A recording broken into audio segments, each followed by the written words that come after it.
Broadcasting from the beautiful state of Maine, welcome to another episode of the Learning from Leaders podcast, the show that focuses on identifying and developing the skills and behaviors that will inspire, empower, and compel others to follow your lead.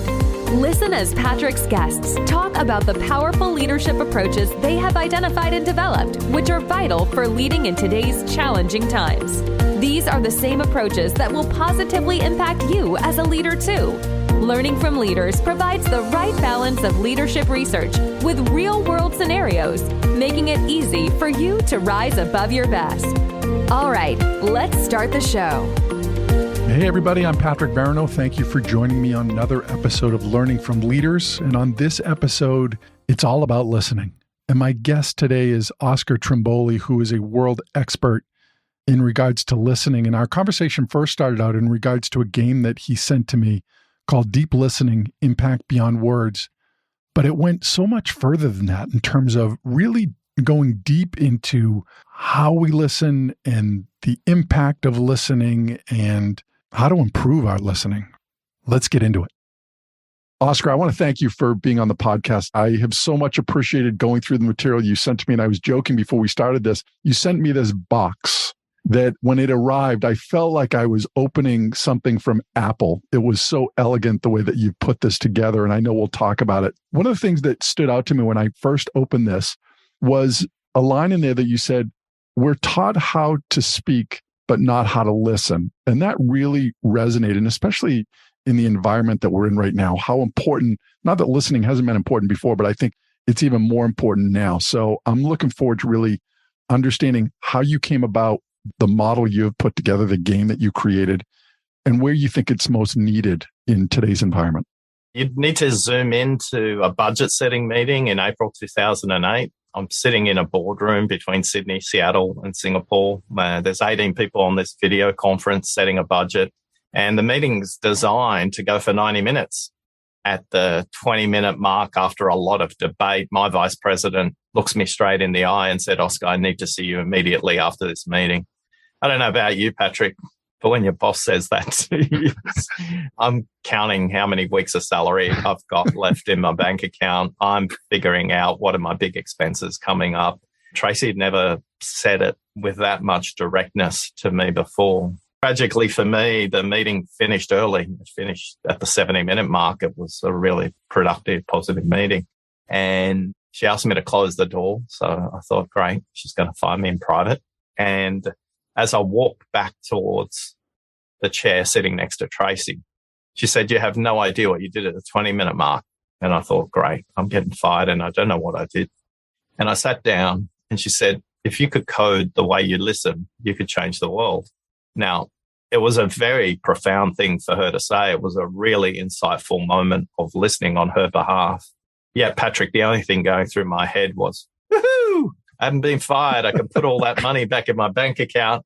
And the next thing that went through my head was the division of the business I was running had got a 32% uplift in our revenue line year on year.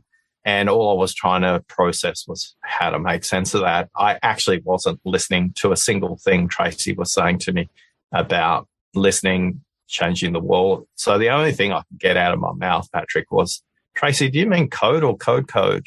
She said, "We're at Microsoft, Oscar, code," which meant put it into computer software, make an application out of it, make it reusable, give it scale.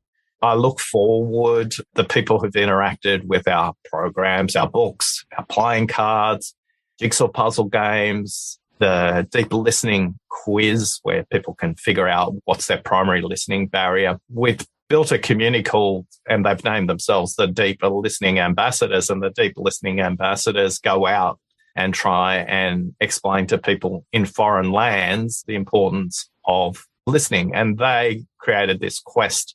And the quest is to create 100 million deep listeners in the workplace of the world.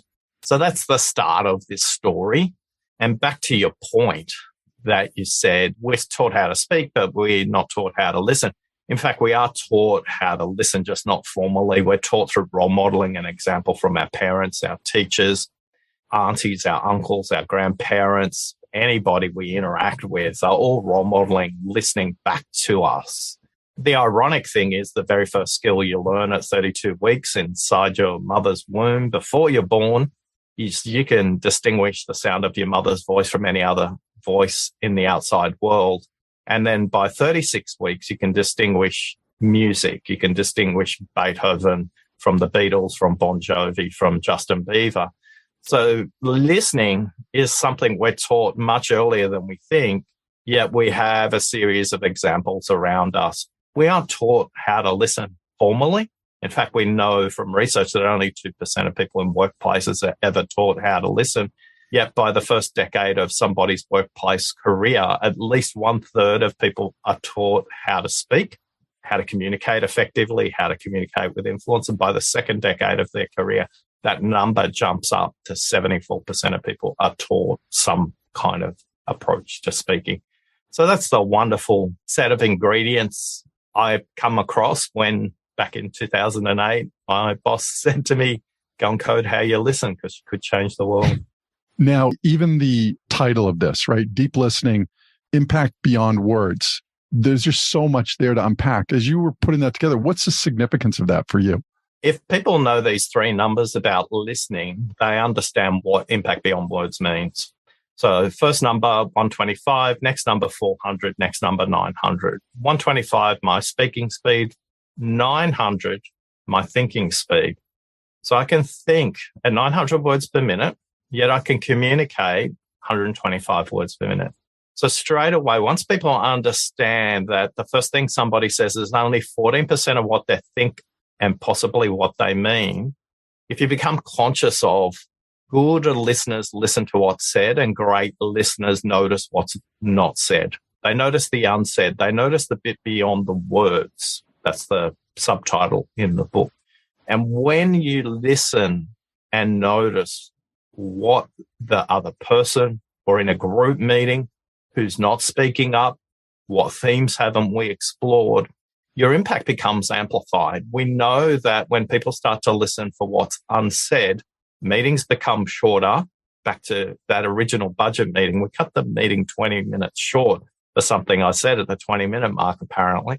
And that's why the impact beyond words, because when you realize your role as the listener is not only to make sense of what they're saying, but it's to help the speaker make sense of what they're thinking.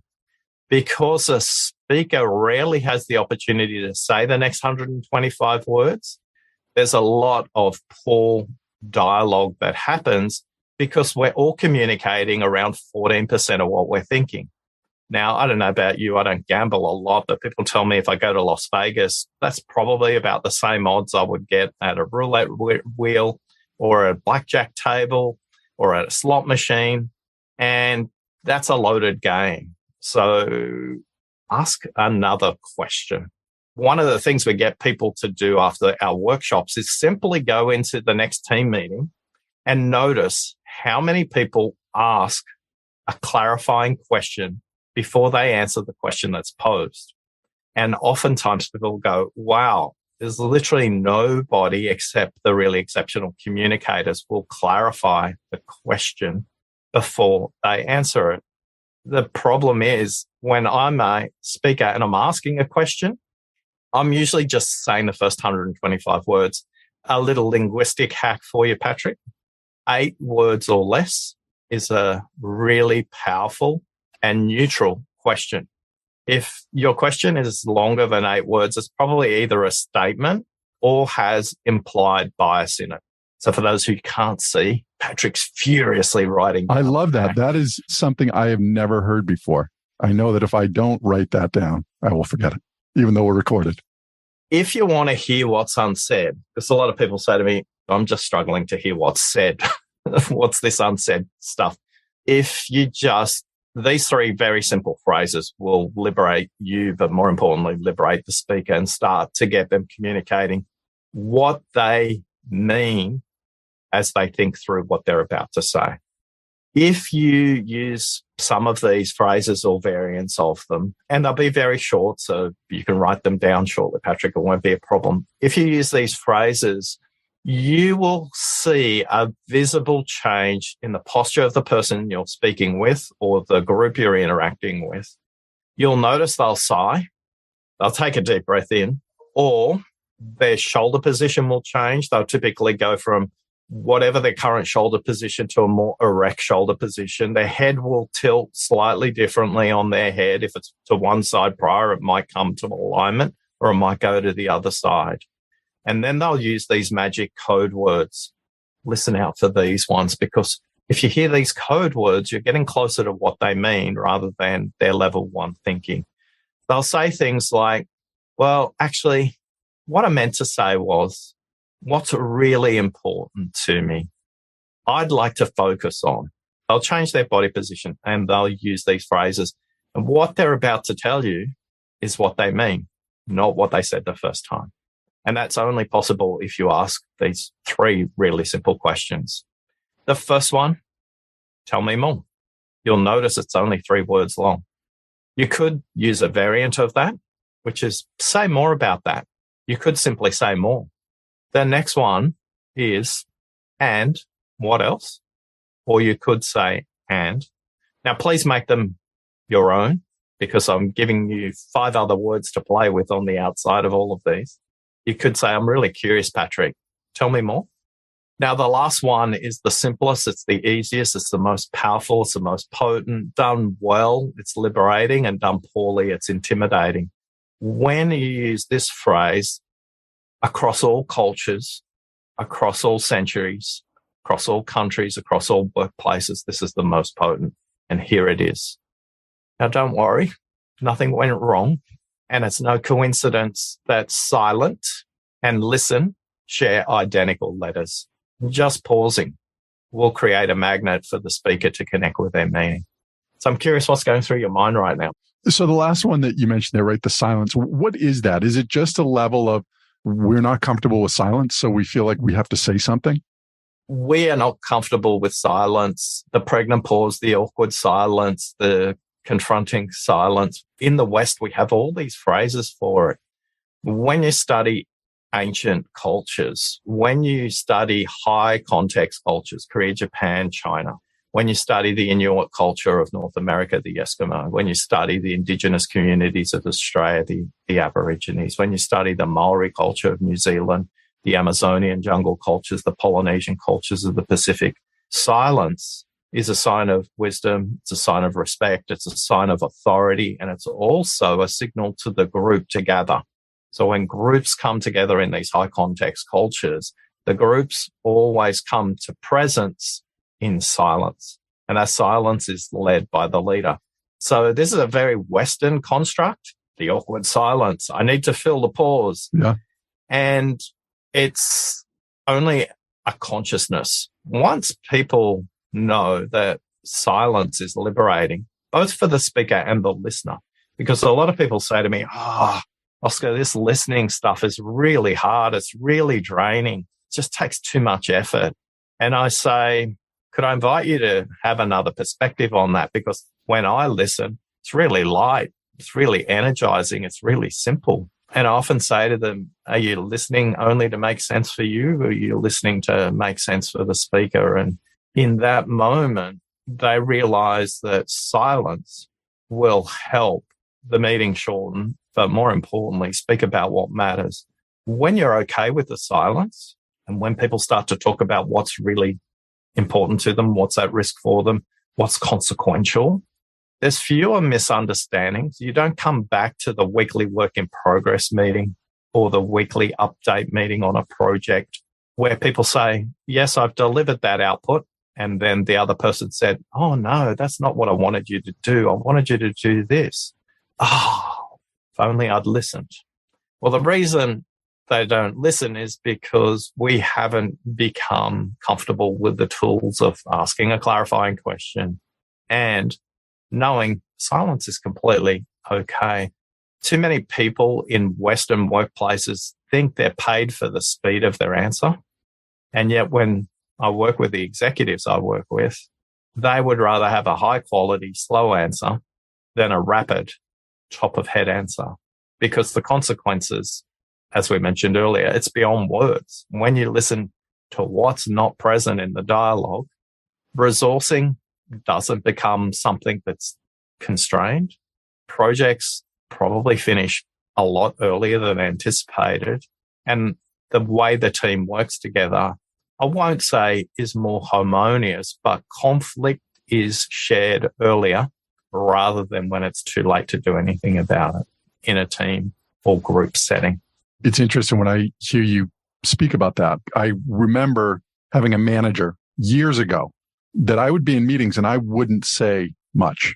I would be one that would sit back and I wanted to sort of soak it all in. I wasn't going to say anything without really sort of trying to understand what's going on. And this manager did not like that. It was almost as though I didn't care about the meeting, which wasn't it at all. It was more, I just needed more time to sort of soak in what was going on. So that sort of Western culture, I guess, of you need to speak, you need to say something, I would certainly think that's true. Now, and one of the things that I will often talk about in listening, and I'd like your thoughts on this, is I talk about it in terms of listening with the mind. That's the point where I slow down, that I'm asking maybe myself questions. If you say something to me, before I just react to you, maybe question myself, is that really what Oscar means that he's saying to me? And maybe I need to say, Oscar, I just heard you say this. Is this what you mean? I give you an opportunity to say, yes, that's exactly what I mean, Patrick, or no, that's not. And as a way to sort of slow things down. Yes. And I think for a lot of people, they don't do the very first thing in any dialogue, whether that's a group or one-on-one conversation. The very first thing you should say in any conversation is a version of this. What we don't do enough of, Patrick, is communicate about how we want to communicate. And all we do is communicate about what we want to communicate on. We're focused on the content and not the process. Now, this was taught to me by somebody from the neurodiverse community, not the neurotypical community, which probably most of your listeners are.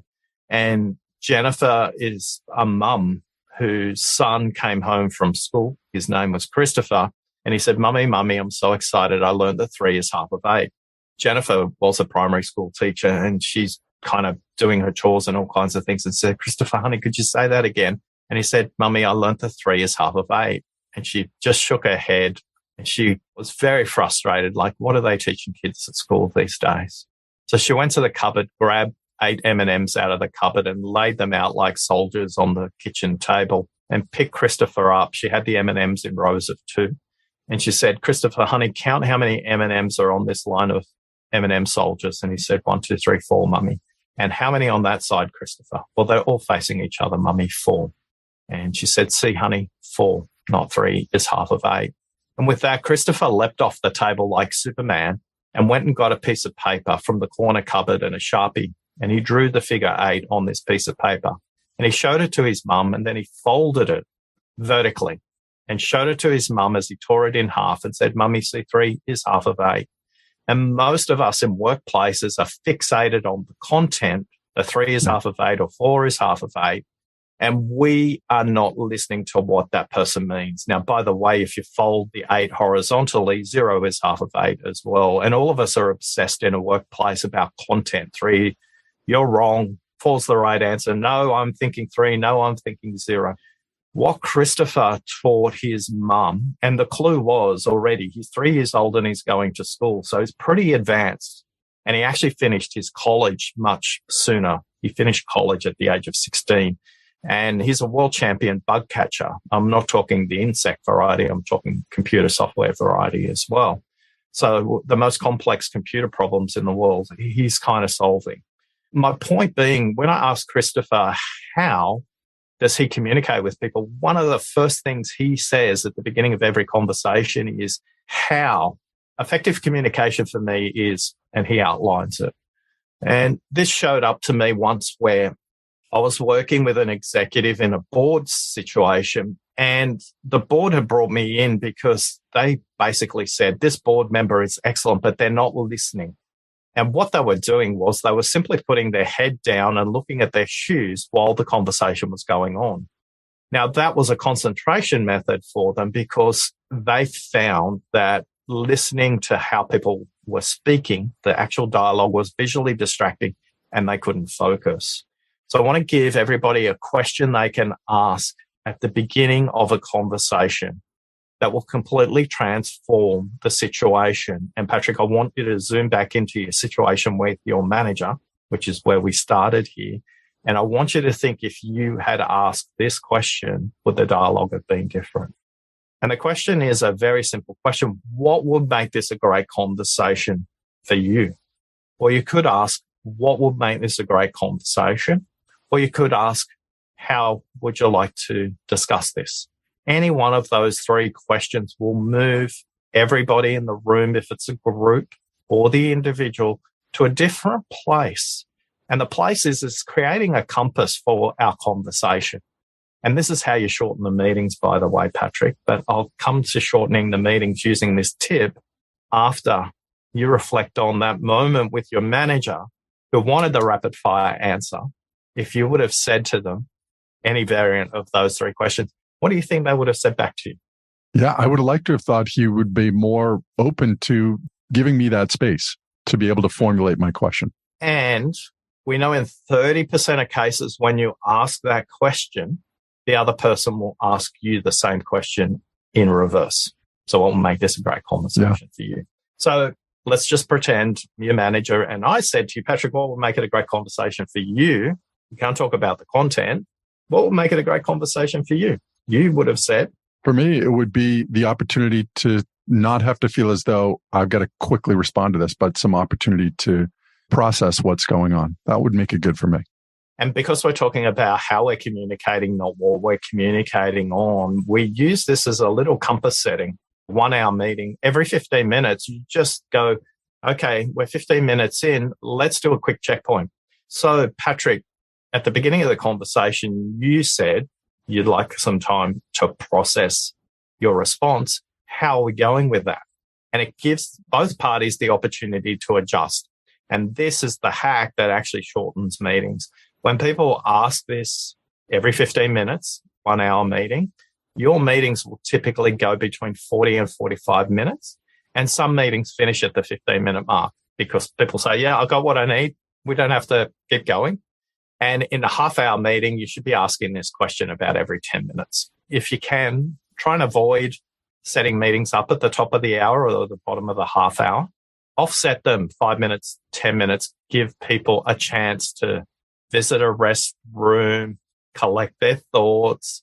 Patrick's smiling because he's very confused about why did Oscar set this at 5 minutes past the hour, right? Literally, my head was going, ping. So, Patrick, when you received a meeting request for 5 off the hour from me for us to have this conversation, what went through your mind? I thought, boy, I didn't even know I could set 5 minutes after the hour for an appointment. I don't know how he did that. And then what's even more interesting or comical about this is that when I sent you the link back for the Zoom, I put it back to 4:00, not to 4:05. And what's even more fascinating for me is when I have the meeting for the very first time with somebody, I always arrive at the top of the hour because they are so programmed and coded to turn up at the top of the hour. And all of a sudden they go, gee, I didn't know you could set the meeting at 5 off the hour. I didn't know you could do that. And you can literally set your default up so you don't have to think about that, Patrick. I'll be happy to send you a screenshot. We've built this guide for people. It's called the Ultimate Guide to Listening on a Video Conference. And these are the kind of very specific listening hacks we give people. By the way, if you set the meeting up at 5 minutes off the hour and 5 minutes off the top of the hour, you make a 1 hour meeting 50 minutes. And this is how people get 4 hours a week back in their schedule, because when people use that checkpoint, and in a team meeting, you can do the identical thing and ask people what will make it a great meeting as we all come into the meeting. And you can check in as the leader every 15 minutes on that as well. And the group momentum builds up as they learn that you're going to ask that more regularly, because you then as the leader are removing yourself from the content and you're leading the process of communication, which is ultimately what you do. And as you code the team to learn this process, you virtually make yourself redundant and leading becomes lighter and easier for you as well. Now, for those you can't see, Patrick's got a smile the size of a boomerang across his face. I thought I was a pretty good listener. And I have come into this feeling like I go back to in the cards, you have an exercise in there for yourself of doing this twice a day for 5 weeks on the different cards to the different levels. And for those of you, hope we'll have an opportunity so you can find out how to get those. Because I will tell you, Oscar, I am starting this. I am literally going to start this. Because you know what I think about is, and I sent you a quick questionnaire just to ask, what are some things that you want to talk about? Right. And you talked about, you said it'd be nice to focus on groups and not one-on-one. As my head is like spinning right now, thinking of all of this stuff, I'm thinking of remote work and meetings done remotely and how valuable what you're talking about right now is to creating a space where people feel productive. When you think about the clients you work with right now and the struggles they have with video specifically, do you sense it's more about the context of connection, or is it something else that you feel those listening are struggling with right now when it comes to video conference? Honestly, I'm not in a lot of those group meetings that they have, but I would say that what I hear in them, I think it's some of it is connection, but I think there's probably a monotony to it for them in that there's just this, it's like a redundancy. It's like Groundhog Day going into a meeting again. And a couple of things that have come out from some of the clients that I've had, especially in the healthcare, where they've talked about Zoom meetings as Zoomitis, right? Like please not another Zoom meeting. And that participants on them, they label them as zombies, not zombies, but zombies. I feel like we're not present. We're just sort of going through the motions of.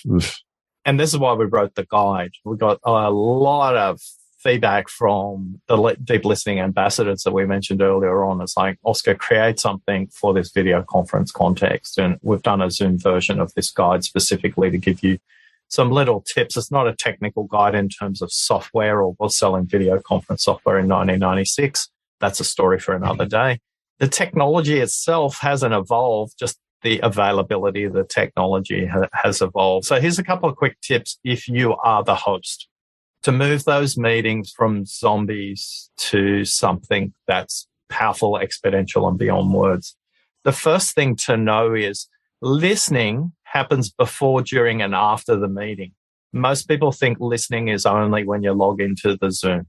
That is only a small proportion of that.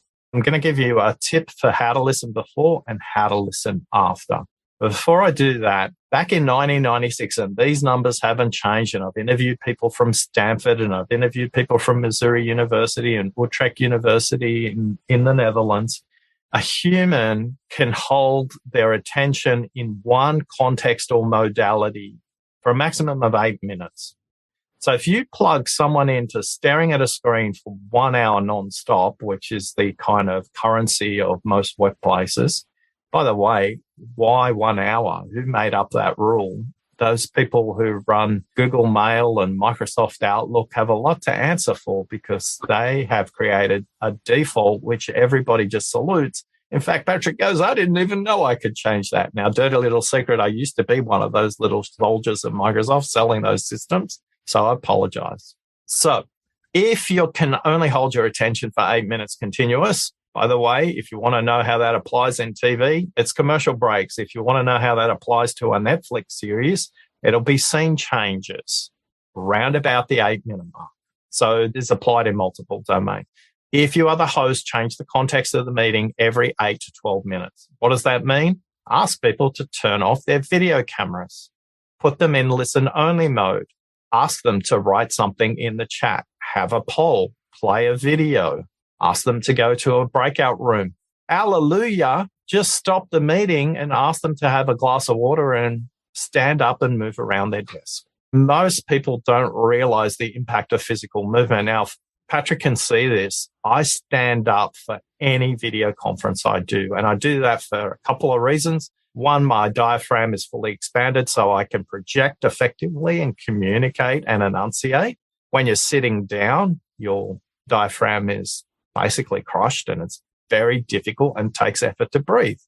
We don't all have the opportunity to have this set up, but as a host, you can give the participants the opportunity to move around every 8 to 15 minutes. When I do this on the videos I host, you can literally see the change in state and engagement when people come back in.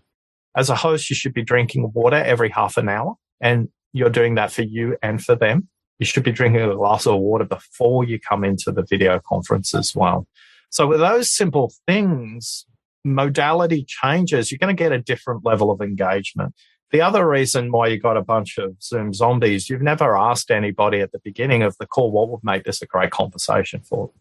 And if you've got too many people where you can't ask that, you can simply get them to put in the chat, hey, welcome. In the chat, just pop in there, what color do you feel like and what sentence explains it? Or what drink do you feel like and one sentence to explain it? I've had people put in the chat that they feel like soda pop, and I've had them put in there they feel like champagne, and some that feel like vodka. Now, it doesn't matter what they put in the chat. You are connecting them to the group in a completely different way where people can see visibly the state of that person. Because a lot of people say to me, Patrick, I don't get to read body language. I don't like video conferencing. I say, you're doing it all different. Here's a couple of other ways you can do it. So rather than the standard, what town are you checking in from and what's the weather there right now? That's a really low yield question. It's an okay question if the group's never met itself. But the context you're talking about where there's these repetitive meetings, find a way to connect with the energy. And the end of the call, before it finishes, not at the 5 minutes to the top of the hour mark, but at about the 40-minute mark, ask the same question. What color are you feeling like? What movie star are you feeling like? What drink do you feel like? And notice the change. Because if the group is talking more about champagne and soda pop than they're talking about vodka and coffee, maybe it's been a good meeting. I don't know. But these are questions to understand people's emotional state, because as the host, your job is not to get people to listen to the active speaker. Your job is to get the group listening to itself, because when the group listens to itself, it solves its own problems faster. And again, you as the leader become redundant. Now, the guide's 105 pages, Patrick. I could talk all day about this topic, but I want to talk about before and after the meeting. But before I do, what's on your mind? I want to know how to get the guide. Well, that's easy. Go oscartrimboli.com/video conference and you'll get the guide there. So the other thing, Oscar, I will say that as you're saying that, I was trying to think of my own questions to maybe ask. Tell me the type of car you feel like you are right now coming into this meeting. Just different, I guess, fun things that you could do, right? I love that every 8 minutes. I'm big into the research. What's the why? The research that says that this isn't just something that I thought up, but there's evidence that suggests that this is why this works. And that's what I love about this, because I'm thinking of that as I do my webinars or things of, am I doing that? I do polls, but am I making sure that I'm breaking them out that way? And I certainly will be more conscious of making sure that I'm doing that. Yeah. And just a simple example, a lot of people get frustrated with breakout rooms. Again, people don't understand how to set up a breakout room to be really effective. And when you do, people come back in a really energized space and they do liberate their thinking. Ask questions before the video conference. This can be structured. You can get people to register. And most people don't know, you can ask people when they register for a Zoom meeting, not just Zoom webinar, but Zoom meeting, you can ask questions there. So for me, I will ask these 3 questions in Zoom meetings I run. What's the biggest thing you struggle with when it comes to listening? What really frustrates you when other people don't listen to you? And what's one thing you want to improve in your listening at the end of this conference? Now, what I do, I make a slide of that and show it to the team, the group, right at the beginning. And I say, this is what everybody said. And you know what every participant's doing? They're looking for where theirs is on the slide. And I've got them. The meeting is starting off from a very engaged position because this dude has been listening to me even before we turn up to the conversation. Now, in a really big group setting, I get people to go and visit listeningquiz.com, take the 7-minute quiz, find out what their primary listening barrier is. And we just show a pie chart and say, this group is a problem-solving group, or this group is an interrupting group. They value time more than they value the relationship, or this group they're all about the connection. Now, what that means for me is I adjust my content accordingly because I've asked the 3 questions in advance, or I've got the big quiz where I'm dealing with hundreds and sometimes thousands of people. And straight away, the group's going, right, yeah, I'm there on that pie chart. He gets me. And because they think I get them, I have them for at least 8 minutes. That's the maximum amount of time I've got them for. Now, after, this is the big bit everybody misses. After the meeting, it's really crucial in a workplace context that you as the host or the meeting host that you were delegating on behalf of not just communicates the actions that were taken in the meeting, but continues to communicate the progress on the actions regularly. Now, if the meeting is weekly, should communicate at least 3 times between the end of the meeting and the commencement of the next meeting, the progress on those actions, because that creates momentum and it gives people an opportunity to support people who may be slow in getting their results where other people have got the outcome quicker. So the difference between hearing and listening is action.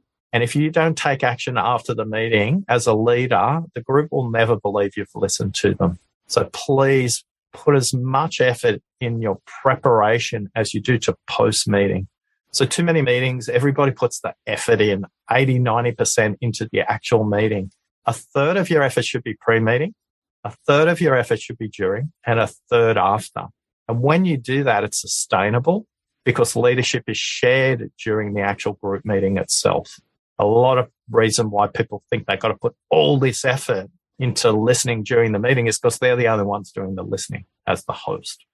We need to delegate listening. Good Zoom hosts make sure people are listening to the active speaker. Great Zoom hosts make sure everybody's listening to each other and noticing who hasn't spoken. We haven't even touched on the 5 levels of listening, 20,000 people in the research group. We can come to that at another day. What's going through your mind now, Patrick? This is like multiple episodes, but there's so much here. Again, that I thought I was pretty good at listening and understanding it. It's like peeling an onion back. There's layer and layer here, but all important stuff. One thing that I was thinking about when you're talking about the 30% at the end of the meeting, I think about it in terms of it's almost like when surveys are done in a company and no feedback is ever given as to what the result of the survey are. People become cynical. Like, I'm not wasting my time doing another survey because nobody cares anyway. Or I invested a lot of time in the last one and nothing ever happened because of it. I think, as I'm hearing you, that this is like those people that are in the meeting that are like, we spent all this time, yet there's no feedback or bringing it back to where we are on that. So people become cynical to that too. It's like, why bother? Let's just get through this. Yeah.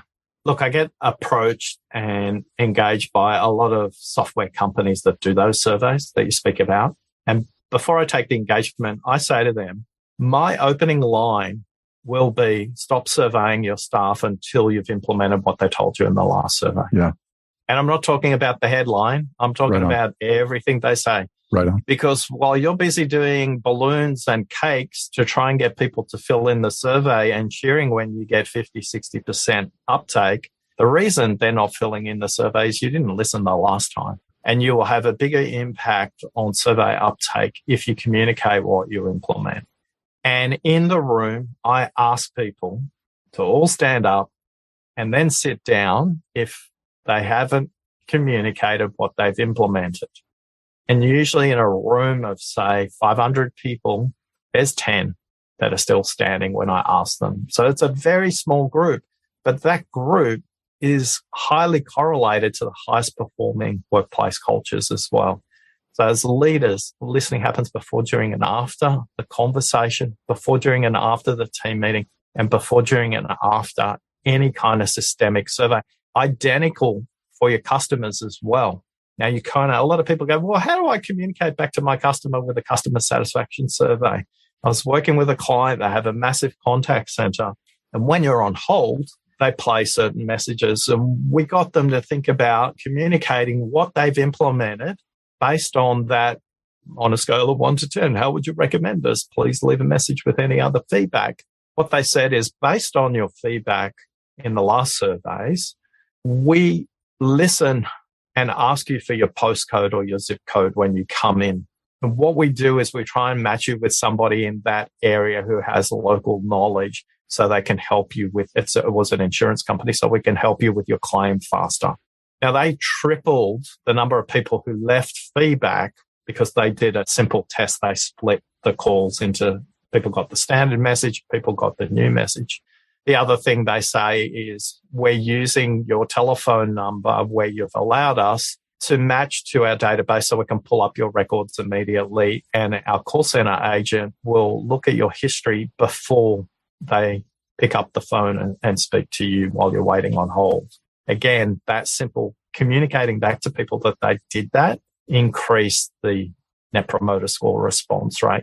But a lot of people don't realize they have all these ways to communicate back to suppliers, to customers, politicians. It's the citizens and the voters. If you can do that and explain what you're doing, the connection will be great. Yeah.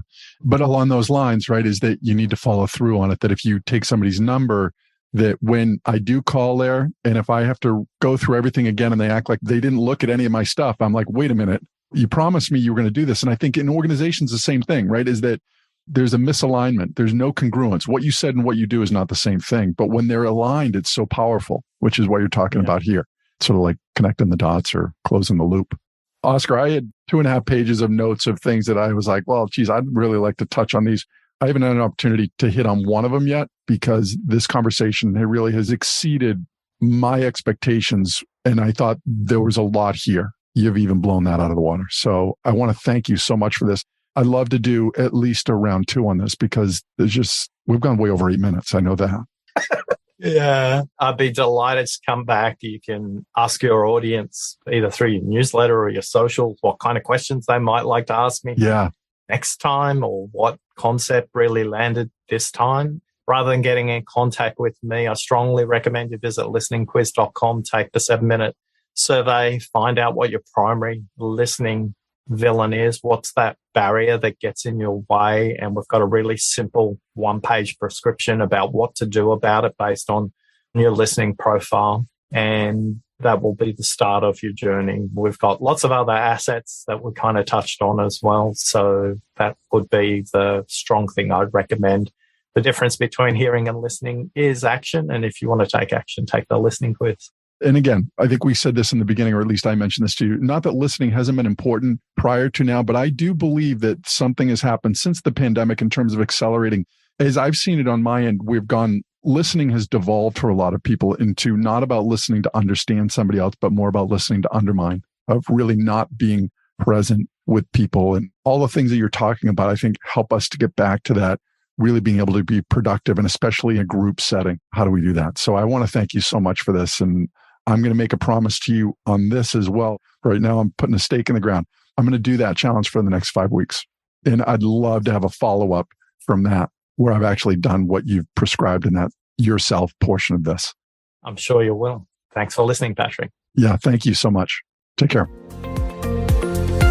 Thanks so much for listening to this episode of the Learning from Leaders podcast.